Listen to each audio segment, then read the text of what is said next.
On Monday, Angelina Jolie stunned the world with the revelation that she had a double mastectomy in an op-ed article for the New York Times. Since then, it spurred an important discussion about health care for women. Here to break that down, and all that you need to know, is health and wellness reporter Zalana Momeni. Hi, Z. Hi, Matt. Yeah, Angelina has bravely shown us how important it is to be informed about our health. So today we're going to talk about the genetic mutation that she brought into the spotlight and preventative steps you can take. So a lot of questions have come up now, which is a good thing, people asking questions. Tell us about the mutation and what that actually means. All right, so Angelina revealed in the New York Times that she has a BRCA1 genetic mutation. Now, I know that sounds technical, so let's break it down.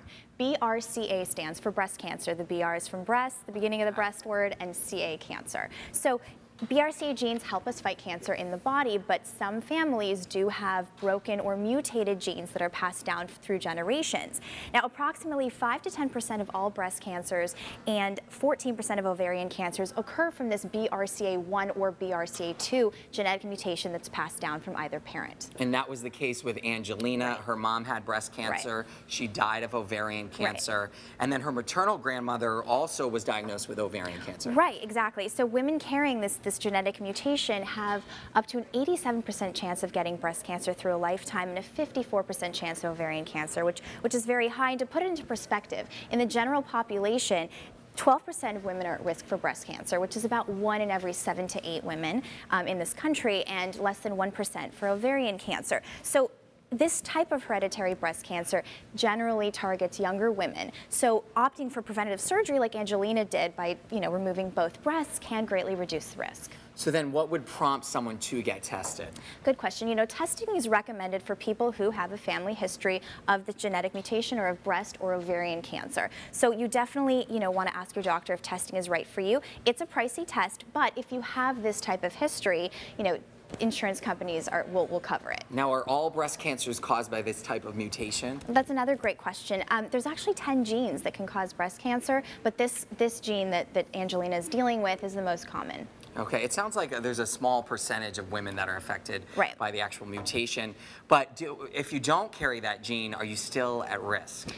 Every woman is at risk for breast cancer, and our risk increases as we age, but lifestyle changes have been shown to reduce risk even in high-risk women. So it's never too early to start. Okay, and what are some preventative things that people can actually do? Right, so the Mayo Clinic recommends several things you can do. Being overweight is linked to breast cancer. Fat cells actually release a small amount of estrogen, so you definitely want to try to maintain a healthy weight through diet and exercise. Now, the American Cancer Society recommends 45 to 60 minutes 5 times a week of exercise, so you definitely want to try to stick with that. Smoking is something else that has been caused a risk factor, and younger women tend to have that more prevalent for them.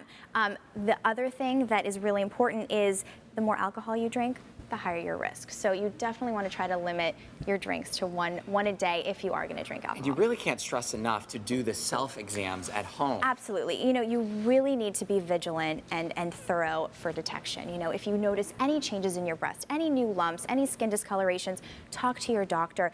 And ask your doctor when to begin screenings or mammograms. Under the Affordable Care Act, women's preventative health, like mammograms and health care, like prenatal care, cervical cancer screenings, will be covered by insurance with no deductible and no co-pays. So definitely something we should take advantage of. Such great news. Exactly. Right there. Exactly. And what other resources are there for people out there? Well, the National Cancer Institute and the American Cancer Society has comprehensive lists of risk factors, is a great resource, tons of information on there. And just remember, if you do have a risk factor, it doesn't mean that you're going to get breast cancer, right? So definitely, making these lifestyle changes will reduce your risk, and you'll just feel better overall. And now we're hearing that Angelina Jolie will, in fact, remove her ovaries. Correct, yeah. People magazine just reported that she will be removing her ovaries to reduce her ovarian cancer risk. Well, she certainly achieved her goal. Absolutely. And has everybody talking and people asking questions, which Yes. is the best thing in this situation. Absolutely. All right, thanks so much. Matt.